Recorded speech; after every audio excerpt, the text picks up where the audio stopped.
Árið 1967 brautskráðust 239 stúdentar frá menntaskólanum í Reykjavík. Ég óska ykkur öllum til hamingju. Þetta var stærsti hópur stúdenta sem til þessa hafði útskrifast frá skólanum, 85 úr máladeild og 154 úr stærðfræðideild. Skólaslita athöfnin fór fram í Háskólabíói miðjan júní eins og endranær og hér hafa stúdentar tekið við prófskírteinum sínum úr hendi rektors Einars Magnússonar. Í þætti skólan 1967 var sýnt frá athöfninni, talað við stúdenta og rektor og brugðuð upp myndum úr skólalífinu.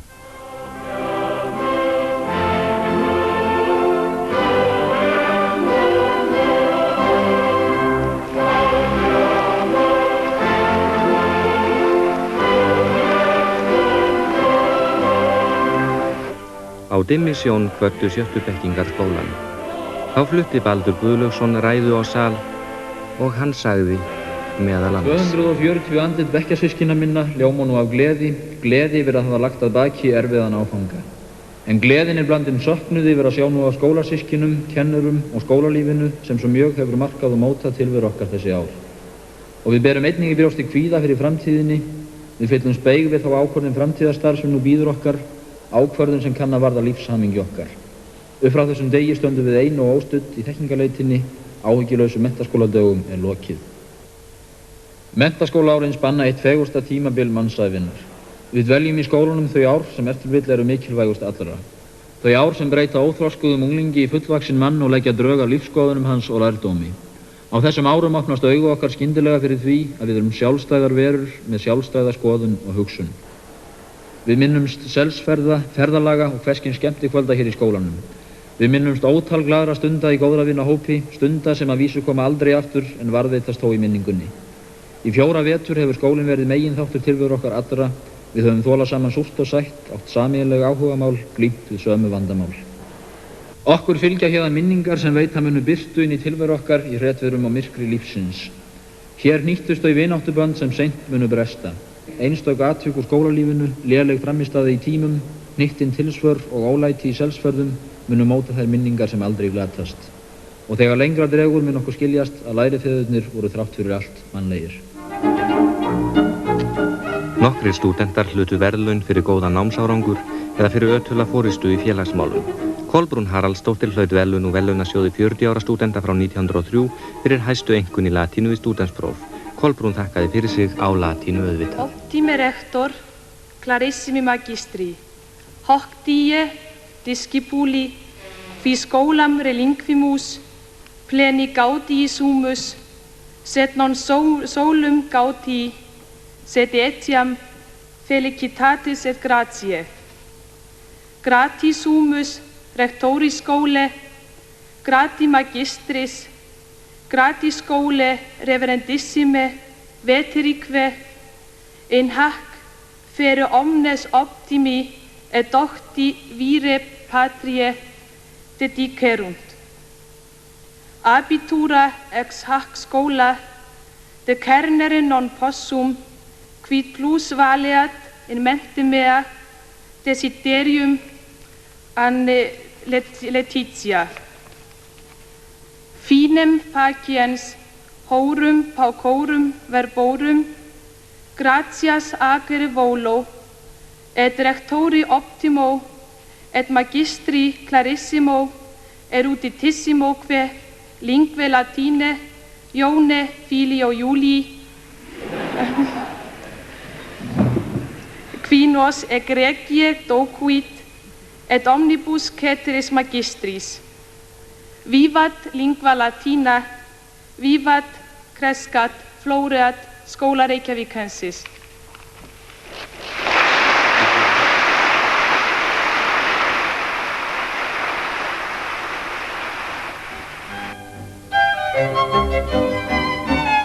Kannski var latínuprófið einna erfiðast.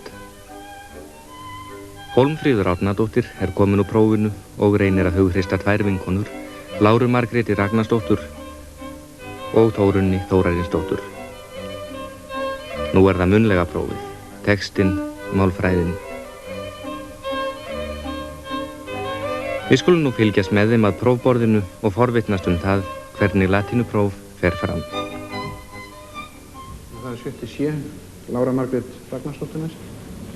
Það Jón Júlíusson, latínukennari, sem spyr, en prófdómari Dr. Jón Gíslason, skólastjóri Verslunarskólans. Það sem við sjáum nú aðeins brot af öllu prófinu og meðan Lára spurð Björnum úr, fær Þórunn, sem kemur upp næst, að undirbúa sig.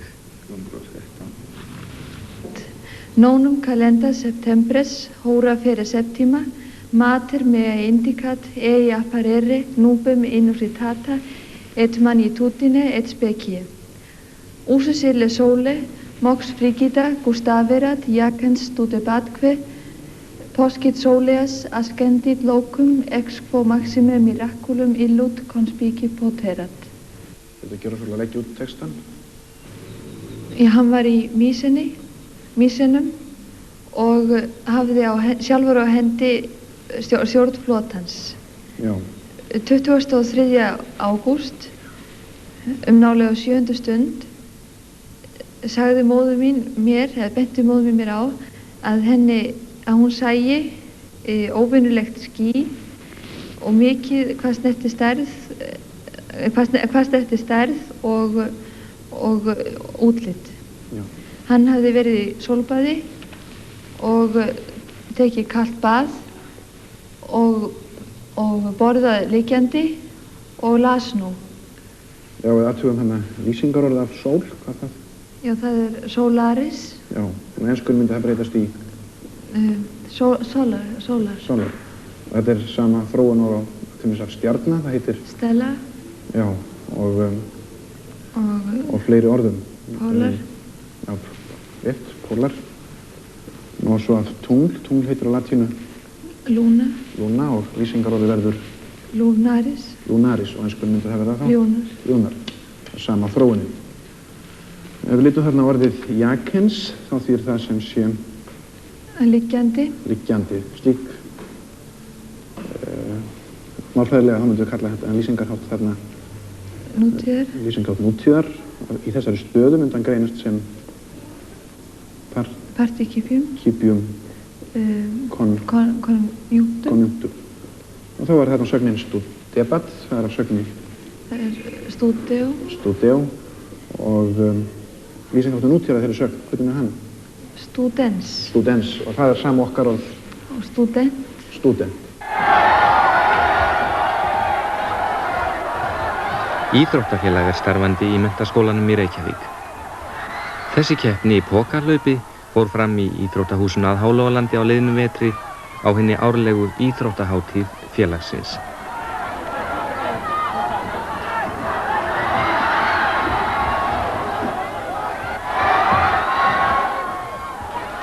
Á íþróttahátíð Íþróttafélagsins gefst nemendum tækifæri til að sýna að þeir eru jafn okkar lægri feðra sinna. Hér átt við handknattleik. En kennararnir eru ekki allir þar sem þeir eru séðir á þessu sviði og þeir hafa yfirleitt borið sigur af hólmi í þessari keppni.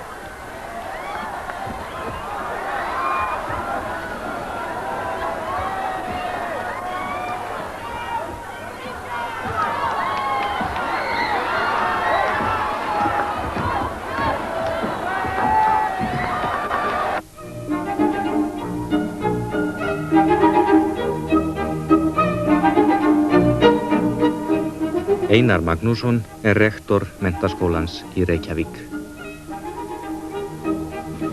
Hver voru fyrstu kynni þar af menntaskólanum í Reykjavík? Það var því ég tók inntökupróf 1914 og síðan má segja að ég hafi verið hér viðloðandi fram til þessa dags. Meira og minna. Það hefur nú margt breyst á þessum árum. Já, það vitanlega margt breyst í menntaskólum eins og allstaðar annars staðar í þjóðlífinu með breyttum þjóðfélagsháttum og kannski fyrst og fremst með því hvað miklu fleira fólk í skólanum núna var þá. Hvað var menntaskólinn í fyrstu ætlaður mörgum nemendum? Hann mun hafi verið ætlaður 60 nemendum, þar af 40 heimavist og 20 sem byggu ekki í skólanum. En þess ber að gæta að auk þess voru hér 2 íbúðir, bæði rektors og húsvarðar Púrtnes eins og hann var kallaður í gamla daga. Svo að það var heldur lítill hluti skólahússins sem beinlínis var ætlað fyrir kennslu. Og hvað voru margir nemendur í menntaskólanum í Reykjavík í vetur? Í vetur, í haust, byrjuði í skólanum 987, en í fyrra haust, 1965, voru þeir 1061. Það hefur fækkað dálítið vegna þess að nýji skóli við Hamrahlíð tók til starfi haustinleið. Finnst þið persónulega að nemendur ættu að eiga þess kost að velja milli námsgreina? Tekið verði upp svo kallað valfrelsi? Þetta hefur nú oft verið rætt og ég vil nú helst ekki segja mikið þetta hér á þessum stað, en ég held að það sé talsvert varhugavert eða öllu heldur rétt að hugleiða það, því í ákaflega mörgum tilfellum myndu nemendurnir alls ekki vita hvað er rétt að velja. Svo við víkjum að... Hitt er það að mér finnst ekki óeðlilegt að í 7. bekk þá væri kannski lögð áhersla á eina eða fleiri greinar sérstaklega eftir vali þeirra sem eru þar. En hvað snertir deildaskiptingu, mála og stærðfræðideild? Finnst þið slík skipting að rétt á sér eða teljið þið að auka í deildirnar? Ég vil heldur ekki segja mikið þetta mál. Ég veit að þegar ég var stúdent þá var aðeins ein deild, það að segja allir lærðu það sama, sumur lærðu sumfögin vel og önnur illa eins og gerist það gengur, en ég hef ekki orðið var við annað heldur en að minn aldursflokkur hafi geta lært svo sem það sem vera skildi og hafi staðið vissu leyti undir þeim framförum sem hafa orðið í þjóðfélaginu síðan. Eins og núna er komið þá er þessi deildarskipting hér í menntaskólanum mikið vagamál. Það eru alltof margir að mínu viti sem leggja inn í stærðfræðideildina sem ekki eiginlega beinlínis eiga þangað erindi. Ég held nærri því að þetta sé til athugunar hvort að slík deildarskipting sé eiginlega nauðsynleg. Því að ég tel að menntaskólar eigi fyrst og fremst að veita þeim sem þar eru almenna þekkingu en gerðu ekki að sérfræðingum í einu en eina til þessar háskóla. Og að lokum, rektor, hvernig líst þið á unga fólkið í dag? Það er alltaf elskulegt svona. Við erum ýmsar hugmyndir náttúrulega eftir sem tímarnir breytast og það sem að gildi þegar ég var ungur, það gildir ekki lengur og eins og yfir kunnugt þá er nú einhvern veginn þannig að gíslóðunar eiga dálítið erfitt með að skilja hver aðra og við hneykslumst kannski á einu öðru sem þið hefði gert og ekki veit ég með því kynna hneykslast á því sem þið gerum.